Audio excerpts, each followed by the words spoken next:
One of the least effective cues I have heard for triangle pose is to imagine that your body is stuck between two panes of glass.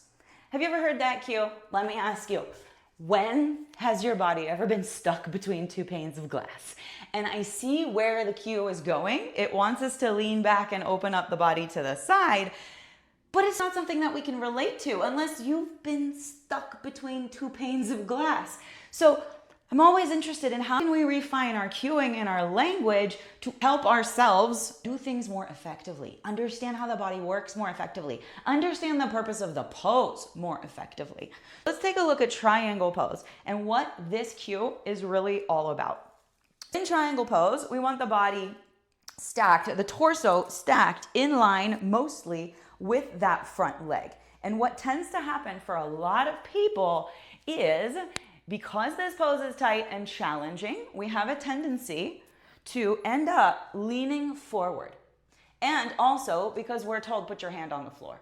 So to put the hand on the floor, we have to lean forward. This happens to a lot of us. So your triangle pose ends up being this little hunched forward situation, when truly we want to lean it back. So that is where the cue, imagine your body is stuck between two panes of glass, comes from, and it's not very effective. Think about your rib cage, right? Rather than imagining you're stuck between two panes of glass, ask yourself, where is my torso in relation to my front leg? And what do I need to do in order to get my torso lined up with my front leg? You can also ask yourself, what are my top ribs doing? If I had a flashlight connected to the side of my rib cage, would it be pointing down or would it be pointing to the side? We want it to be pointing to the side. Okay, so that rotation is coming from here. It's coming from your core, okay?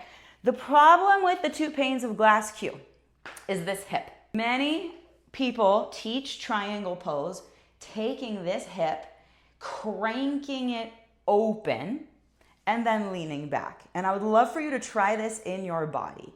Get into triangle pose, take your top hip, and crank it open. And then notice what you feel on the inner groin of the front leg. For me, there's a big pull here in the inner thigh. For a lot of people, that's gonna be too much. We don't want that pull. We don't need that pull. This shape is about finding length in the legs and the spine and finding strength through the core. Pulling on the inner thigh, not necessary for any of that. So what's a better way? Take this top hip and roll it down. Just the way you would from standing. If you just leaned forward, that hip would be rolling down. Leave the hip rolling down. Let it do what it does. Then take your bottom ribs and lengthen them forward. Then take your top ribs and lean back. So notice this hip, it's not cranked open. It's naturally turning forward. The rotation is coming from my torso. And then we can play with really engaging the core to float the bottom hand so you're not just resting on yourself. If you choose to rest on yourself, instead of resting down, grab your ankle and pull up.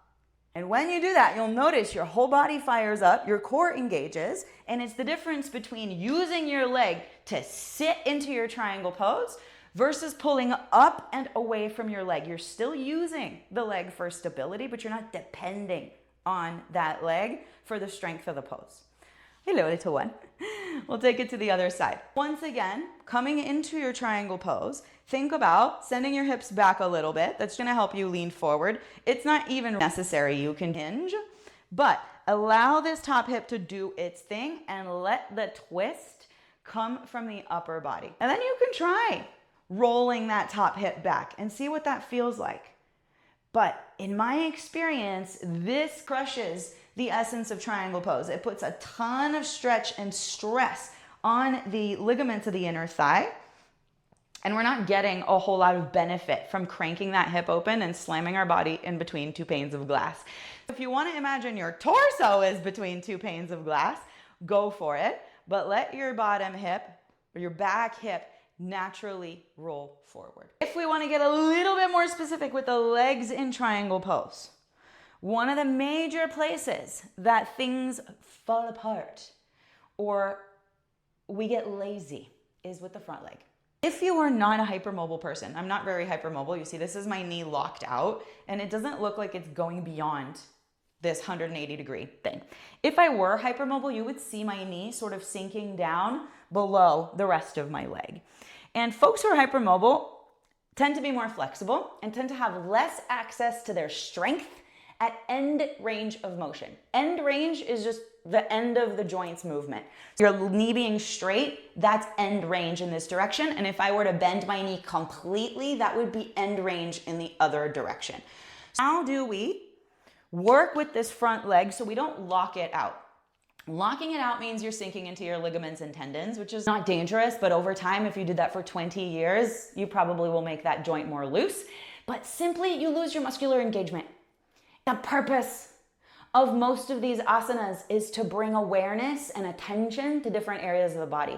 If we're just locking out this knee and being like, la la la, I'm in triangle pose, I'm just waiting for the teacher to call the next pose, we're missing the magic. Think about pressing so much through the ball of your foot that you could lift your heel just a hair, just enough to slide a sheet of paper underneath it.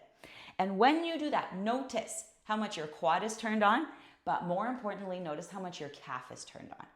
You can also think about it as your calf saying, bend the knee, and your quad saying, no, straighten the knee, and the calf saying, bend the knee, and the quad saying, no, resist. When you have those two things working together, holy cannoli, that triangle pose is gonna make you sweat. If you are in the lock the knee club, there's nothing wrong with you. That's just the easier thing to do. If you take the easy way out every single time, you're shortchanging yourself. Once again, press through the ball mount of the foot. Think about lifting this heel just a hair. You don't actually have to lift it up off the floor. It's a whisper of a lift. If you want to add the hand, holding the ankle, pull up. Allow the back hip to turn in. Rotate the torso to the sky. And then lastly, what happens with the neck? Traditionally, we look up towards the top thumb. And for some of us, that tweaks the neck. If that tweaks your neck, look down. You can also look to the side. Don't get too caught up with the gaze. Eventually, we're gazing up. You can take the chin down towards your chest and then rotate it up to give yourself a little bit more space. Happy triangle pose, my friends. If you love these kinds of breakdowns and you love nerding out on yoga shapes, my no bullshit yoga pose library goes into over 90 yoga poses with breakdowns even longer and even more detailed than this. Check out the link in the description below, and I'll see you in the next video.